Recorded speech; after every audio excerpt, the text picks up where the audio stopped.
The interesting thing about this picture is that the location was chosen for the waterfall. So this was actually done in the afternoon after the Gordel Scar waterfall, but it is at Scaleberforce above Settle. And the waterfall there is it's one of the most beautiful in the Dales.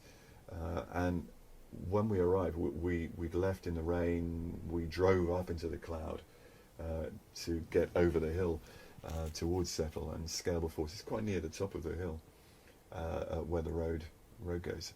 And we were still in the cloud, and it was still raining, and that was amazing. It was just breathtaking. It's almost, if you can imagine the perfect conditions for photographing trees, this was it. Yeah. You know, The mist creates a separation and depth to things. Fantastically so. It has a way of simplifying the information. So, in essence, anything that's like 200 meters away, you couldn't see a thing. 100 meters, you could only just see. And so that means that with depth, the trees literally fade into the mist, and it helps to define things in space, to make you sort of hyper aware of depth in some ways, and it simplifies, so there's not as much information there. And that's one of the main goals a photographer has in many ways, is to simplify the world around, to take the complex and make it easier to read. To make it Accessible.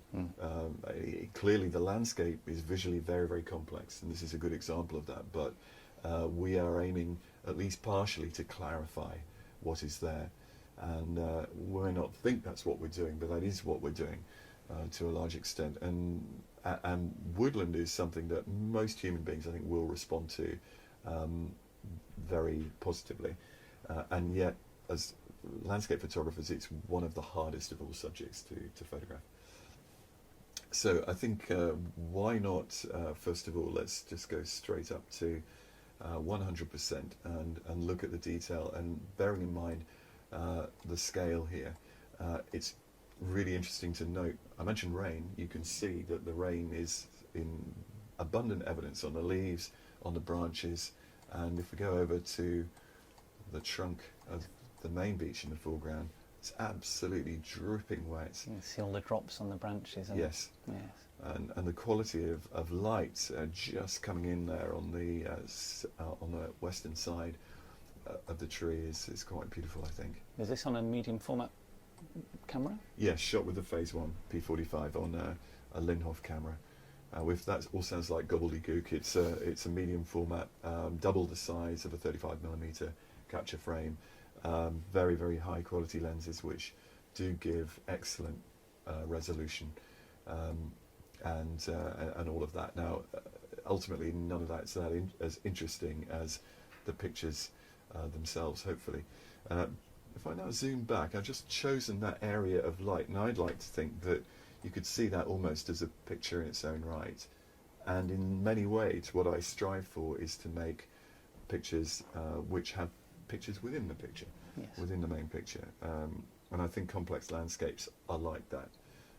And that's one of the challenges of being a landscape photographer, is how to make sense of all this complexity. Was certainly on this particular afternoon, mist is a big help, and the atmosphere is the main thing with the image. If we scrutinise the overall composition, I just looked at that area of light, which I feel is very important, but then there's lots of other important areas here as well. And this point here, I would say, is critical. And just see the leaves down there. That's not an accident. That's deliberate. It's working around the edges of the frame to make sure things are clean, that the edges aren't cropped. And that's right, and critical. And that's also a kind of what I would call an energy point.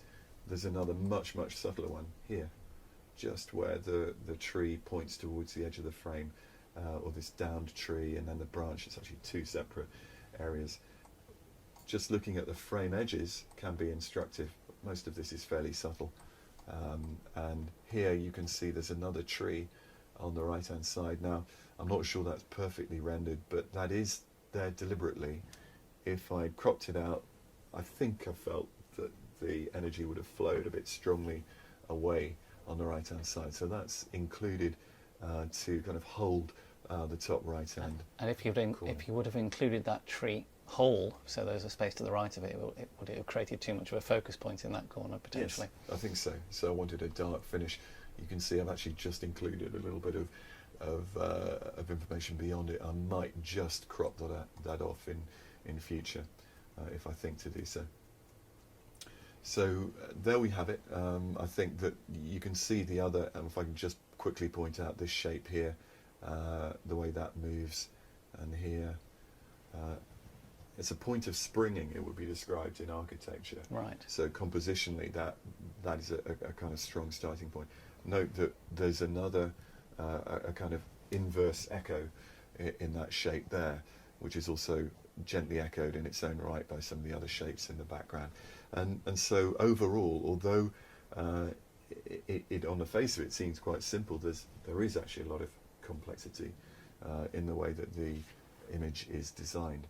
It has quite a mood to it, almost a mournful mood in the way that the branch and the leaves are draping. It's the weeping.